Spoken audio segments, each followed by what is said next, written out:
नमस्कार दोस्तों, स्वागत है आपका एसईओ युक्ति के एक और दमदार वीडियो में। गाइस, आज की वीडियो में मैं आपके साथ बात करने वाला हूं कि आप एआई कंटेंट पर कैसे गूगल एडसेंस का अप्रूवल ले सकते हैं। ऑलरेडी मैं आपको पहले ही बता दूं कि एसईओ युक्ति यूट्यूब चैनल पर मैंने पहले भी इसको लेकर के बहुत सारी वीडियोज अपलोड किया हुआ है कि आप लोग गूगल एडसेंस का अप्रूवल फास्टली कैसे ले सकते हो। इवन मैंने कई लोगों को एडसेंस अप्रूवल डायरेक्टली लेने में भी मदद किया हुआ है और मेरी ये वीडियोज उनके लिए काफ़ी ज़्यादा प्रॉफिटेबल रही। लाइक मैं आपको यहाँ पर दिखाता हूँ। जैसे आप यहाँ पर आएंगे, सर्च करेंगे एडसेंस अप्रूवल एसईओ युक्ति करके, आप यूट्यूब में भी सर्च करेंगे तो आपको यहाँ पर दिख जाएगा कि मैंने इसके ऊपर कई सारी वीडियोज ऑलरेडी पहले भी पब्लिश किया हुआ है, 2 साल पहले, 1 साल पहले।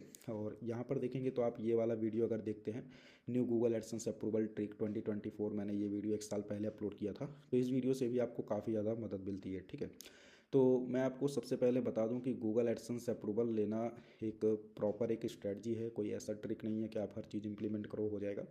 आपको प्लानिंग के साथ काम करना है, आपको फिर अप्रूवल आ जाता है। ठीक है, आप इसमें प्लानिंग क्या करते हो, किस तरीके से आप कंटेंट को टारगेट करते हो और क्या पेजेस होते हैं, ये सब चीज़ें तो मैं आपको बताऊंगा, जो कि कॉमन चीज़ है। लेकिन जो मेजॉरिटी इश्यूज आपके एडसेंस अप्रूवल में आता है वो आपके कंटेंट के साथ ही आता है। ठीक है, सपोज कीजिए कि आपने कोई कंटेंट लिखना स्टार्ट किया और उस कंटेंट में आपको पॉलिसी इश्यूज आ गए कि यार कंटेंट आपका जो है लो क्वालिटी कंटेंट है। ठीक है, तो लो क्वालिटी का मतलब सबसे पहले तो गूगल यही बताना चाहता है ना कि आपके कंटेंट जो है ना वो गूगल में मतलब क्वालिटेटिव नहीं है। ठीक है, देखो, क्वालिटी कंटेंट को गूगल ऐसे आइडेंटिफाई करता है कि जब उस कंटेंट का डिमांड बिल्कुल नहीं है या फिर उस कंटेंट को लेकर के बहुत सारे पेजेस ऑलरेडी रैंक कर रहे हैं और आप उस मार्केट में नए जा रहे हैं। ठीक है, तो वहाँ पर क्वालिटी नहीं कंसीडर की जाती है। क्वालिटी जो होती है कंटेंट की, वो एक्चुअली में गूगल कुछ दूसरे हिसाब से समझता है। जैसे आपने कोई कंटेंट लिखना शुरू किया, अगर वो कंटेंट ज़्यादा अवेलेबल नहीं है, ठीक है, अगर वो टॉपिक नया है, अगर जैसे आप कोई टॉपिक ही टारगेट कर रहे हो, इंडिया में भी टारगेट कर रहे हो, तो बहुत सारी गवर्नमेंट की योजनाएं आती हैं, सरकारी जॉब्स निकलते हैं, गवर्नमेंट जॉब्स होती हैं, तो इसमें आप देखेंगे कंटेंट हमेशा बदल बदल के मिलता रहता है। ठीक है, तो नया फ्रेश कंटेंट होता है तो उसकी डिमांड होती है और इस वजह से जो है आपको ऐसी साइट्स पर अप्रूवल भी आ जाता है, क्योंकि ऐसे कंटेंट का डिमांड है, लोग सर्च कर रहे हैं, नए जॉब्स आ रहे हैं, नई योजनाएं आ रही हैं, लोग उसके बारे में सर्च कर रहे हैं, तो आपको ऐसे कंटेंट्स का डिमांड आएगा।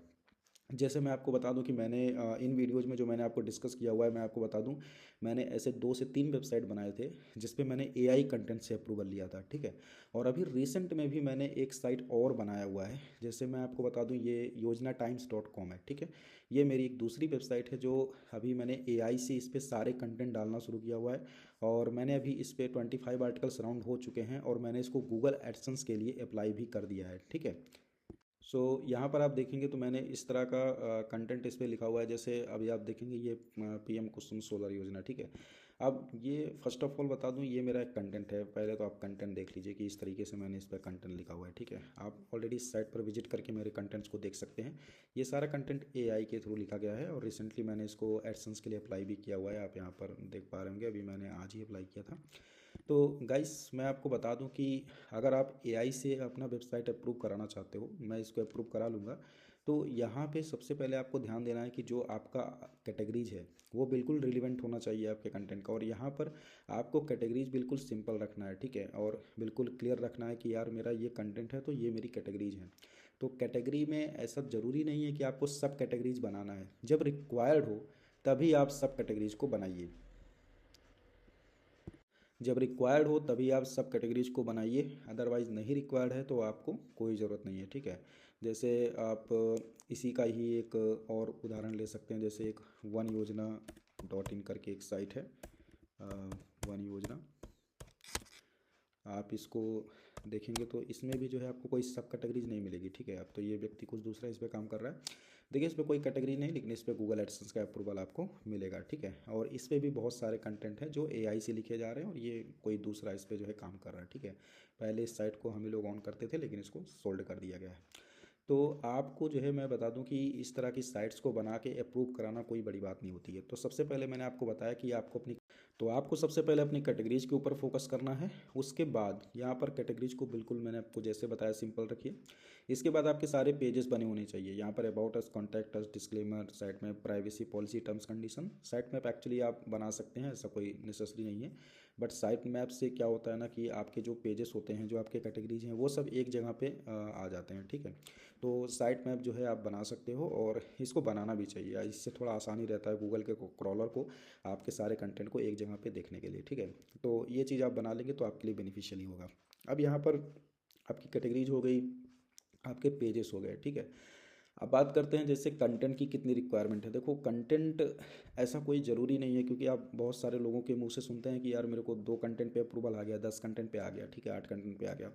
लेकिन बहुत सारे लोग आपको बताएंगे कि यार 25 से 30 कंटेंट लिखो तो ही आप अप्लाई करो, ठीक है। तो इस केस में मैं आपको बता दूं कि ऐसा कोई रिक्वायर्ड नहीं होता है कि आपको 25 से 30 40 आर्टिकल लिख के ही अप्लाई करना है, ठीक है। जब जब आप कई बार कुछ ऐसे नीचेस में आप डील करते हो, जैसे अब योजना ही हो गया, अब इसमें बहुत सारी साइट्स हैं, जैसे जॉब हो गया, इसमें बहुत ही ज़्यादा साइट्स हैं, तो बहुत सारे कंटेंट इसमें अपलोड हुए हैं। तो गूगल भी आपकी थोड़ी सी रेगुलरिटीज़ को देखता है, ठीक है। तो इस तरह के कंटेंट्स में अप्रूवल लेना है तो आपको रेगुलर बेसिस पे आर्टिकल्स को पब्लिश करना चाहिए, ठीक है। भले ही जैसे मैंने इस पर 25 आर्टिकल लिखे हुए हैं और मैं इसको एडसेंस के लिए अप्लाई किया हूँ, लेकिन मैं स्टिल इस पर रोज़ का 3 आर्टिकल पब्लिश करता हूँ। अभी भी ये रिव्यू में है, 15 दिन 10 दिन जो भी इसका रिव्यू में जाएगा, ये लगातार इस पर 2 से 3 आर्टिकल डेली पब्लिश होते रहेंगे, ठीक है। तो आपको जो है इस तरह की साइट्स पे रेगुलर आर्टिकल्स को पब्लिश करना चाहिए। लेकिन जिन लोगों को 2 5 आर्टिकल में, 10 आर्टिकल में अप्रूवल मिलता है, 7 आर्टिकल में अप्रूवल मिलता है, वो लोग डेफिनेटली कुछ ऐसे कंटेंट्स पे टारगेट करते हैं या फिर ऐसे कीवर्ड्स को टारगेट करते हैं जो गूगल में कम अवेलेबल हैं, ठीक है। उनके वेब पेजेस अगर गूगल में ज़्यादा अवेलेबल नहीं है तो आपको जो है उन कंटेंट्स पे अप्रूवल जल्दी मिलेगा, क्योंकि वो गूगल की नज़र में एक क्वालिटी कंटेंट है। फिर वो चाहे आपका ईएटी से हो, सॉरी, फिर वो आपका कंटेंट चाहे एआई से लिखा गया हो या फिर आपके थ्रू लिखा गया हो, आपको अप्रूवल मिल जाता है। उसमें बहुत ज़्यादा कुछ चीज़ें नहीं देखी जाती हैं। जैसे गूगल ये भी बताता है कि जब आप एआई से कंटेंट को लिख रहे हो तो आप इस चीज़ का ध्यान रखो कि आप वो ईएटी के फॉर्मूले को फुलफिल कर रहे हो, एक्सपर्टीज, अथॉरिटी और ट्रस्टवर्दीनेस को, ठीक है। अगर आप ऐसे कंटेंट को लिख रहे हो जिसमें आपकी नॉलेज है, आपकी जानकारी है, आपने अबाउट अस सेक्शन में प्रॉपर मेंशन किया हुआ है, जैसे मैं, देखिए इसका अबाउट अस भी आपको अच्छा रखना है, ठीक है। आप अबाउट अस देख सकते हो, मैंने काफ़ी बेहतर लिखा हुआ है कि मैं योजनाओं के बारे में पढ़ना लिखना पसंद करता हूँ। तो गूगल को लगेगा कि यार ये ट्रस्टवर्दी व्यक्ति है, ठीक है। और मैंने इसमें एक्चुअली में भी कोई सोशल मीडिया लिंकिंग वगैरह नहीं किया हुआ है, लेकिन अगर आप सोशल मीडिया को भी लिंक कर देंगे तो आपके लिए ज़्यादा बेनिफिशियल होगा कि आप जो है गूगल की नज़र में और ट्रस्टवर्दीनेस अपना उसमें कर सकते हैं। तो आपको जैसे और ज़्यादा ट्रस्टवर्दी बनने के लिए क्या करना है, जैसे अबाउट अस सेक्शन में जा करके आप यहाँ पर आप अपना प्रॉपर जितने भी सोशल मीडिया हैंडल्स हैं, लाइक फेसबुक, इंस्टाग्राम, यूट्यूब, हर जगह जो है आप यहाँ पर अपना एक लिंक दे दीजिए और बताइए कि मैं इस जगह पे भी अवेलेबल हूँ, ठीक है। तो गूगल को लगेगा कि आप इसके लिए काफ़ी ज़्यादा यूजफुल है, कि आप मतलब योजना के बारे में जानकारी रखते हैं और सारे सोशल मीडिया पे आपका योजना का कंटेंट हो, तो ना बहुत जल्दी आपको अप्रूवल आ जाएगा, क्योंकि आप गूगल की नज़र में क्वालिटी पर्सन समझे जाएंगे, ठीक है। तो ये कुछ चीज़ें हैं जो आपको ध्यान देना है। अब यहाँ पे मैंने कंटेंट्स को दिखा दिया, कैटेगरीज को दिखा दिया, ठीक है, और पेजेस को दिखा दिया। अब देखो यहाँ पर एक चीज़ और भी ध्यान देने वाली बात है ना, कि जैसे आप लोग यहाँ पर सपोज जैसे मैं यहाँ पर आपको बताऊँ कि पहले आप लोग इंस्टेंट इंडेक्सिंग का यूज करते थे, ठीक है। इंस्टेंट इंडेक्सिंग के लिए क्या होता था कि आपने कोई आर्टिकल लिखा, मान लीजिए कोई आर्टिकल लिखने के बाद आप लोग उसको सिंपली इंस्टेंट इंडेक्सिंग के लिए भेज देते थे, ठीक है। लेकिन अभी आपको इंस्टेंट इंडेक्सिंग में जो है आपको नहीं मिलेगा फीचर, ठीक है। इस वजह से आपको मैनुअली अपने सारे आर्टिकल्स को ले जाके इंडेक्स कराना पड़ेगा। जैसे मेरा ये आर्टिकल है, अब आपको इसको मैनुअली इंडेक्स कराना है, तो आप इसको कैसे कराओगे, आप यहाँ पर जाओ और अपने क्या बोलते हैं सर्च कंसोल में जाके इसको सिंपली आप यहाँ पर पेस्ट करो, और अगर यहाँ पर दिखा रहा है कि यूआरएल इज ऑन गूगल, तो फिर बिल्कुल ठीक है, आपका यूआरएल गूगल पे है और ये इंडेक्स हो चुका है। इसकी आप लाइव टेस्टिंग भी कर सकते हो, अदरवाइज़ यहाँ पे आप रिक्वेस्ट इंडेक्सिंग भी कर सकते हो, ठीक है। अगर आप रिक्वेस्ट इंडेक्स करोगे तो ये इसको आपको यहाँ पर जैसे मान लीजिए आपका दिखाएगा कि URL is not on Google, ठीक है, तो आप रिक्वेस्ट इंडेक्स करोगे तो आपको यहाँ पर ये इंडेक्स कर लेगा और इसकी लाइव टेस्टिंग कर सकते हो। अब आपकी यहाँ पर लाइव टेस्टिंग हो जाती है, देखिए यहाँ पर ये बता दिया कि इंडेक्सिंग मेरा रिक्वेस्ट हुआ और ये बता दिया हो गया। तो टेस्ट लाइव भी करेंगे तो आपको ये दिख जाता है, ठीक है। तो ये बहुत ज़रूरी है कि आपके सारे पेजेस लगभग उसमें इंडेक्स होने चाहिए, ठीक है, आपने जितने भी पेजेस बनाया होगा। और बहुत सारे लोग अभी इंस्टेंट इंडेक्सिंग का यूज कर रहे थे, तो आप लोग इंस्टेंट इंडेक्सिंग को मत यूज कीजिए, क्योंकि गूगल के कुछ अपडेट्स आए थे जिसमें गूगल ने साफ साफ बोला था कि अगर आप इंस्टेंट इंडेक्सिंग यूज कर रहे हैं तो ये ज़्यादातर जॉब साइट्स के लिए अवेलेबल है, ठीक है। जो लोग इस तरह का साइट पे टारगेट कर रहे हैं जॉब तरह के कंटेंट्स को, उनके लिए आपका इंस्टेंट इंडेक्सिंग काम कर रहा है, तो आपके लिए काम नहीं कर रहा है।